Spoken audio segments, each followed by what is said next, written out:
जब पांडवों ने गंधर्वराज चित्ररथ के मुख से महर्षि वशिष्ठ जी के बारे में ये महिमा सुनी तो सभी भाई ये समझ गए थे कि बिना किसी योग पुरोहित के किसी भी राजा के लिए इस पृथ्वी को जीत पाना संभव नहीं है।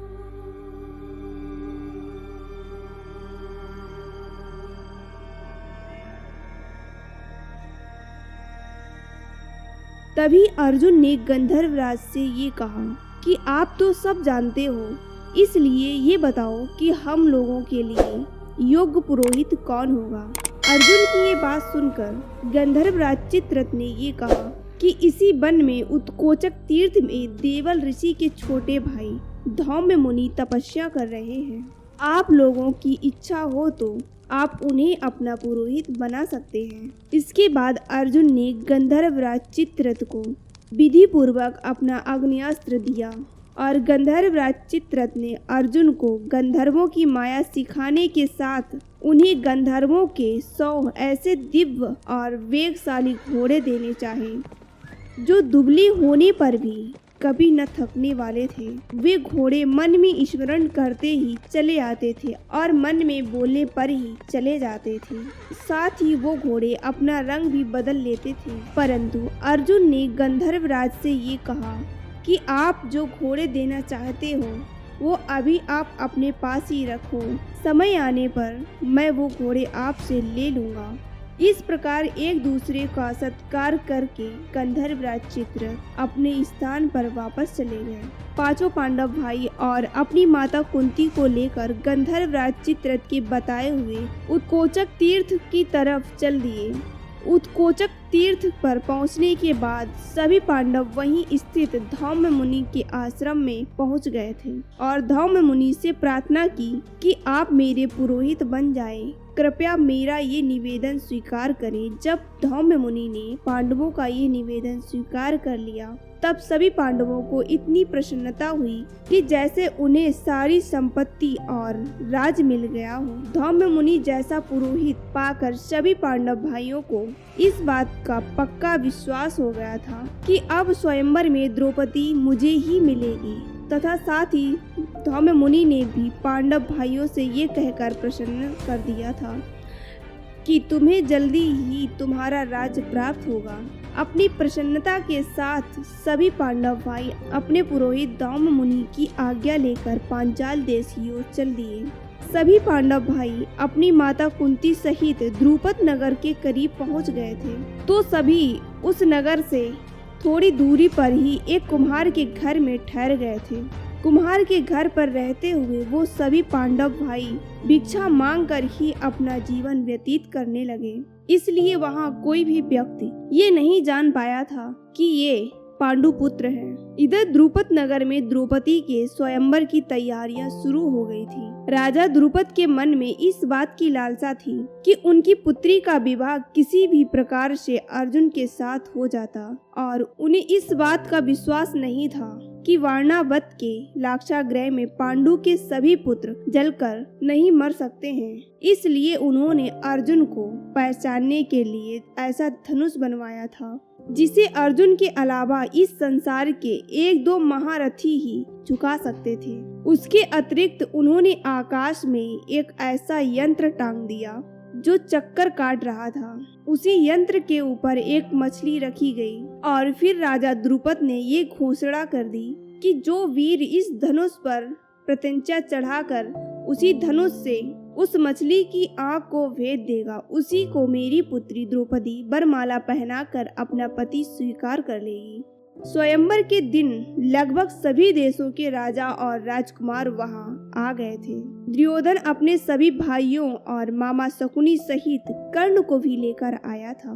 इनके अलावा श्री भगदत्त, शल्य, शिशुपाल, जरासंध, अश्वत्थामा, भोज, मानीमान, सुशर्मा और राजा विराट जैसे बहुत सारे सुप्रसिद्ध राजा महाराजा आए हुए थे। रुद्र, आदित्य, वसु, अश्विनी कुमार, यमराज, कुबेर जैसे सभी देवता भी द्रौपदी के स्वयंवर को देखने के लिए अपने अपने विमानों से आकाश में आकर स्थित हो गए थे।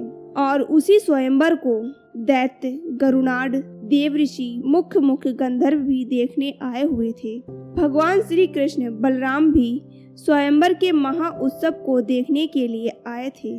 स्वयंवर मंडप में सभी राजा और राजकुमार अपने अपने स्थान पर बैठ गए, परंतु उन सभी से अलग पांचों भाई ब्राह्मण के भेष में ब्राह्मणों की पंक्ति में आकर चुपचाप बैठ गए। कुछ समय बाद द्रुपद की पुत्री कृष्णा एक दुल्हन की तरह सजकर सोने की बरमाला लेकर रंगमंडल में अपने सखियों के साथ आई। तब धृष्टद्युम्न ने अपनी बहन द्रौपदी के पास खड़े होकर स्वयंवर में आए हुए सभी राजाओं और राजकुमारों से ये कहा कि स्वयंवर की शर्त के अनुसार आप सब लोगों को इस धनुष के 5 बाणों से उस यंत्र में घूमती हुई मछली की आंख को भेदना है। जो राजा या राजकुमार इस स्वयंवर की शर्त को पूरा करेगा उसी की मेरी प्यारी बहन अर्धांगिनी बनेगी। ये घोषणा करने के बाद धृष्टद्युम्न ने अपनी बहन को उन सभी राजाओं और राजकुमारों को परिचय बताया जो इस स्वयंवर में भाग लेने आए हैं, और ये भी समझाया कि इन पराक्रमी राजाओं और राजकुमारों में जो भी इस मछली की आंख को भेद दे उसी के गले में वरमाला डाल देना। धृष्टद्युम्न की बात पूरी होने के बाद दुर्योधन और सभी राजाओं और राजकुमारों ने उस स्वयंवर के धनुष की प्रत्यंचा चढ़ाने की बहुत कोशिश की, परंतु कोई भी उस धनुष पर प्रत्यंचा नहीं चढ़ा पाया। इसलिए उन सभी ने द्रौपदी को पाने की आशा छोड़ दी और वापस अपने अपने स्थान पर बैठ गए। दुर्योधन को उदास और निराश देखकर कर्ण अपने स्थान से उठकर उस धनुष के पास आए और उसने सभी के सामने धनुष पर प्रत्यंचा चढ़ा दी। कर्ण जैसे ही अपने लक्ष्य की ओर बढ़ता है, परंतु तभी द्रौपदी जोर से चिल्ला पड़ी कि मैं किसी सूत पुत्र को अपना पति नहीं बनाऊंगी। द्रौपदी की ये बात सुनकर कर्ण ने ईर्ष्या भरी हंसी के साथ सूर्य की ओर देखा और फिर गुस्से में उस धनुष की प्रत्यंचा उतार कर वहीं रख दिया और अपने स्थान पर आकर बैठ गया। तभी दुर्योधन और उसके भाइयों को अपने मित्र कर्ण का ये अपमान सहन नहीं हुआ, और फिर दूसरे प्रभावशाली राजा जब द्रौपदी के स्वयंवर में उस मछली को नहीं भेद पाए थे।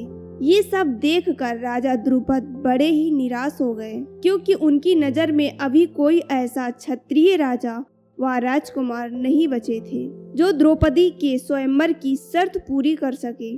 तभी ब्राह्मणों के वेशभूषा में ब्राह्मणों की समाज में खड़े होकर अर्जुन ने राजा द्रुपद से उस मछली को भेदने के लिए उनसे आज्ञा मांगी थी। अर्जुन की ये बात सुनकर पूरा ब्राह्मण समाज चकित रह गया और कुछ ब्राह्मण आपस में ये बातें करने लगे कि ये कहीं हम लोगों की हंसी ना करा दे, परंतु कुछ ब्राह्मण ये कहने लगे कि तपस्वी और दृढ़ निश्चय ब्राह्मण के लिए कोई भी कार्य असाध्य नहीं हो सकता है, और सभी लोग इस उत्साही वीर ब्राह्मण को आशीर्वाद दो जिससे इसका ये मनोरथ अवश्य पूर्ण हो। सभी ब्राह्मण आपस में बातें कर रहे थे। तब तक अर्जुन उस धनुष के पास पहुंचकर अर्जुन ने स्वयंवर के उस धनुष को प्रणाम किया और भगवान शंकर और भगवान श्री कृष्ण को सिर झुकाकर मन ही मन में प्रणाम किया, और उसके बाद अर्जुन ने उस धनुष को इस प्रकार उठाया जैसे कि खिलौना हो और झट से उस धनुष पर प्रत्यंचा चढ़ा दी। एक ब्राह्मण का ये पराक्रम देखकर स्वयंवर में सभी उपस्थित क्षत्रिय वीरों की गर्दन लज्जा से झुक गई। वहाँ के लोग उस ब्राह्मण को अर्जुन समझ पाते उससे पहले अर्जुन ने उन बाणों से उस यंत्र में घूम रही मछली की आंख को भेदते ही स्वयंवर में उपस्थित सभी ब्राह्मण खुशी से झूमते हुए अपना दुपट्टा लहराने लगे। जब युधिष्ठिर ने ये देखा कि अर्जुन ने अपना काम कर दिया है, तभी वो नकुल और सहदेव को अपने साथ लेकर स्वयंवर के उस रंग मंडल से बाहर निकल आए। अर्जुन के इस प्रकार लक्ष्य भेदने से वहां एक तरफ उपस्थित क्षत्रिय राजा हैरत में पड़ गए और वहीं दूसरी तरफ राजा द्रुपद को इस बात से बड़ी खुशी हुई और उन्होंने उस ब्राह्मण वीर के साथ अपनी पुत्री का विवाह करने का निर्णय कर लिया। और साथ ही द्रौपदी भी हाथ में वरमाला लेकर अर्जुन के पास आ गई और उसने बड़ी प्रसन्नता के साथ अर्जुन के गले में वरमाला डाल दिया। स्वयंवर में उपस्थित सभी